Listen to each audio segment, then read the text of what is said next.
মহাভারত। মহাভারত শুধু কুরুক্ষেত্রের যুদ্ধের কাহিনী নয়, এর মধ্যে এমন কিছু ঘটনা আছে যেগুলো পড়লে আজও একটা প্রশ্ন মাথায় আসে। এগুলো কি শুধুই ধর্মীয় কাহিনী, নাকি এর পিছনে এমন কোনো অর্থ আছে যা আমরা এখনো পুরোপুরি বুঝে উঠতে পারিনি? আজ মহাভারতের এমন 5টি ঘটনা নিয়ে কথা বলবো, যেগুলোর রহস্য নিয়ে এখনো আলোচনা করা হয়। প্রথম রহস্য হলো সঞ্জয় কিভাবে যুদ্ধক্ষেত্র দেখতে পেলেন। কুরুক্ষেত্র থেকে হস্তিনাপুরের দূরত্ব অনেক, অথচ মহাভারতের বর্ণনায় দেখা যায় অন্ধ রাজা ধৃতরাষ্ট্র যুদ্ধক্ষেত্রে কি ঘটেছে তা জানতে পারছিলেন সঞ্জয়ের কাছ থেকে। মহর্ষি ব্যাসদেব সঞ্জয়কে দিব্য দৃষ্টি দিয়েছিলেন, এমনটাই মহাভারতে বলা হয়েছে। এই ক্ষমতার মাধ্যমে সঞ্জয় দূরে বসেও যুদ্ধক্ষেত্রের ঘটনা দেখতে ও শুনতে পারতেন এবং ধৃতরাষ্ট্রকে তা জানাতেন। এখানেই প্রশ্নটি আসে, প্রাচীন মানুষ এই ঘটনাকে কিভাবে কল্পনা করেছিলেন?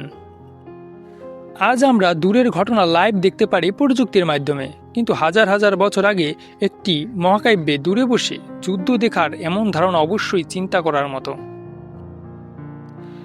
এটা ধর্মীয় বিশ্বাস হিসাবে গ্রহণ করা যায়, আবার কেউ এটাকে প্রতীকী অর্থও ব্যবহার করতে পারেন। কিন্তু মহাভারতের ঘটনাটি যেভাবে বর্ণিত হয়েছে সেটি নিঃসন্দেহে অন্যতম একটি রহস্যময় অংশ। দ্বিতীয় রহস্য হল কর্ণের জন্ম এবং তার আসল পরিচয়। কর্ণের গল্প মহাভারতের সবচেয়ে বেদনাদায়ক রহস্যগুলোর একটি। কুন্তী বিবাহের আগেই সূর্যদেবের আহ্বানে এক পুত্র লাভ করেন। মহাভারতের কাহিনী অনুযায়ী সেই সন্তানই ছিল কর্ণ।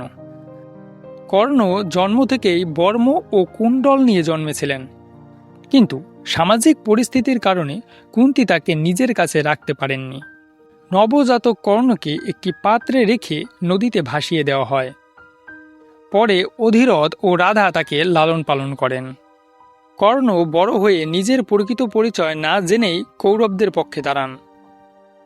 আর এখানেই মহাভারতের সবচেয়ে বড় ট্র্যাজেডিগুলোর একটি, কারণ যুদ্ধের আগে কুন্তী কর্ণকে সত্যিটা জানান সে আসলে পাণ্ডবদের জ্যেষ্ঠ ভাই। ভাবুন, যাকে কর্ণ সারা জীবন শত্রু মনে করেছেন, তারা আসলে তার নিজের ভাই। কর্ণ যদি ছোটবেলাতেই নিজের পরিচয় জানতে পারতেন, তাহলে কি মহাভারতের ইতিহাস বদলে যেত?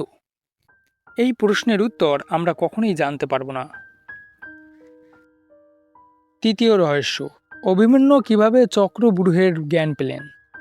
মহাভারতের সবচেয়ে আলোচিত ঘটনাগুলোর একটি হল অভিমন্যুর চক্রব্যূহে প্রবেশ। চক্রগ্রহ ছিল অত্যন্ত জটিল যুদ্ধবিন্যাস। প্রচলিত বর্ণনা অনুযায়ী অভিমন্যু এর মধ্যে প্রবেশ করার পদ্ধতি জানত, কিন্তু বেরিয়ে আসার সম্পূর্ণ পদ্ধতি জানত না। এর সঙ্গে জড়িয়ে আছে আরও একটি আশ্চর্য কাহিনী। জনপ্রিয় মহাভারতীয় বর্ণনায় বলা হয় অভিমন্যু তখন মায়ের গর্ভে থাকা অবস্থায় অর্জুনের মুখ থেকে চক্রগ্রহের প্রবেশের কৌশল শুনেছিল, কিন্তু বের হওয়ার পদ্ধতি বলার সময় সুভদ্রা আর শুনতে পারেননি। এখন এই ঘটনাকে কিভাবে ব্যাখ্যা করা হবে? গর্ভস্থ শিশু জ্ঞান শুনে তা গ্রহণ করতে পারে? এই ধারণা ধর্মীয় ও সাংস্কৃতিক আলোচনায় বহুদিন ধরে চলছে, কিন্তু আধুনিক বিজ্ঞানের দৃষ্টিতে এই নির্দিষ্ট ঘটনাকে প্রমাণিত ইতিহাস বলা যায় না। তবুও মহাভারতের কাহিনীতে এর গুরুত্ব অনেক, কারণ অভিমন্যু জানত সে পুরোপুরি বের হওয়ার কৌশল জানে না, তারপরও সে চক্রগ্রহে প্রবেশ করেছিল। এখানে রহস্যের পাশাপাশি একটা গভীর প্রশ্নও আছে, জয় নিশ্চিত না হলেও নিজের কর্তব্য পালন করা কি উচিত? অভিমন্যুর ঘটনাটি সেই প্রশ্নই সামনে আনে।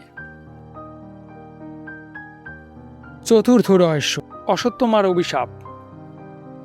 মহাভারতের সঙ্গে জড়িত সবচেয়ে জনপ্রিয় রহস্যগুলোর একটি হল অশ্বত্থামা। তিনি ছিলেন দ্রোণাচার্যের পুত্র এবং কৌরবদের পক্ষে যুদ্ধ করেছিলেন। যুদ্ধের শেষ দিকে অশ্বত্থামা প্রতিশোধের জন্য এমন একটি কাজ করেন যার কারণে তিনি শ্রীকৃষ্ণের অভিশাপ পান। এই অভিশাপের সঙ্গে যুক্ত রয়েছে দীর্ঘকাল পৃথিবীতে ঘুরে বেড়ানোর কথা। এখান থেকেই তৈরি হয়েছে একটি প্রশ্ন, অশ্বত্থামা কি এখনো জীবিত?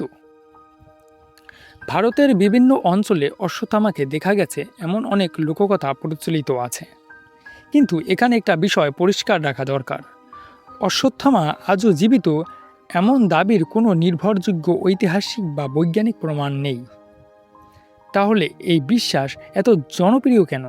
কারণ অশ্বত্থামার চরিত্রের সঙ্গে জড়িয়ে আছে অভিশাপ, অপরাধ এবং অত্যন্ত শাস্তির ধারণা। মহাভারতের দৃষ্টিতে তার গল্প শুধু একজন মানুষের গল্প নয়, এটা কর্মের ফল কতটা গভীর হতে পারে সেই ধারণার সঙ্গেও যুক্ত। পঞ্চম রহস্য, শ্রীকৃষ্ণ কি আগে থেকেই যুদ্ধের পরিণতি জানতেন? এবার আসি সবচেয়ে গভীর প্রশ্নে। শ্রীকৃষ্ণ মহাভারতের কেন্দ্রীয় চরিত্রগুলোর একজন। তিনি অর্জুনের সারথি এবং কুরুক্ষেত্রের যুদ্ধের আগে অর্জুনকে যে শিক্ষা দেন সেটি আমরা ভগবদ্গীতা নামে জানি। কিন্তু শ্রীকৃষ্ণ কি আগে থেকেই জানতেন যুদ্ধের শেষ কি হবে? হিন্দু ধর্মীয় বিশ্বাসে শ্রীকৃষ্ণকে পরম সত্তা বা ঈশ্বরের অবতার হিসেবে দেখা হয়। সেই দৃষ্টিতে ভবিষ্যৎ সম্পর্কে তার জ্ঞান থাকা অস্বাভাবিক নয়। কিন্তু মহাভারতের ঘটনাগুলোকে শুধু এইভাবে দেখলে একটা গুরুত্বপূর্ণ বিষয় বাদ পড়ে যায়। কৃষ্ণ বারবার অর্জুনকে নিজের কর্তব্য ও কর্ম নিয়ে সিদ্ধান্ত নিতে বলেন। অর্থাৎ ভবিষ্যৎ জানা থাকলেও মানুষের নিজের কাজের গুরুত্ব শেষ হয়ে যায় না। এখানে মহাভারতের দর্শনটা আরও গভীর হয়ে ওঠে। মানুষ ভবিষ্যৎ জানে না, কিন্তু ভবিষ্যৎ কি হবে সেটা না জেনেও তাকে সিদ্ধান্ত নিতে হয়। অর্জুনের সামনে তখনও একই প্রশ্ন ছিল, সে কি নিজের কর্তব্য থেকে পিছিয়ে যাবে নাকি কঠিন সিদ্ধান্ত নেবে? কৃষ্ণের শিক্ষা মূলত সেই দ্বিধার মধ্যেই পথ দেখায়। মহাভারতের এই 5টি ঘটনা তাই শুধু রহস্যময় গল্প নয়, সঞ্জয়ের দিব্যদৃষ্টি আমাদের জ্ঞানের সীমা নিয়ে প্রশ্ন করে। কর্ণের জন্ম আমাদের ভাগ্য পরিচয় নিয়ে ভাবায়। অভিমন্যুর ঘটনা কর্তব্য আর সাহসের কথা মনে করিয়ে দেয়। অশ্বত্থামার কাহিনী কর্ম ও তার ফলের ধারণাকে সামনে আনে। আর কৃষ্ণের শিক্ষা আমাদের মনে করিয়ে দেয় ভবিষ্যতে আমরা জানি না, কিন্তু নিজের সিদ্ধান্তের দায়িত্ব আমাদেরই নিতে হয়। হয়তো মহাভারতের সবচেয়ে বড় রহস্য কোনো একটি ঘটনা নয়, এত প্রাচীন একটি মহাকাব্য আজও কেন আমাদের নিজেদের জীবন নিয়ে প্রশ্ন করতে বাধ্য করে, সেটাই হয়তো সবচেয়ে বড় রহস্য। আপনার কাছে এই 5টির মধ্যে কোন ঘটনাটি সবচেয়ে রহস্যময় মনে হয়েছে তা অবশ্যই কমেন্টে জানাবেন। আজ এ পর্যন্তই। ধন্যবাদ সবাইকে।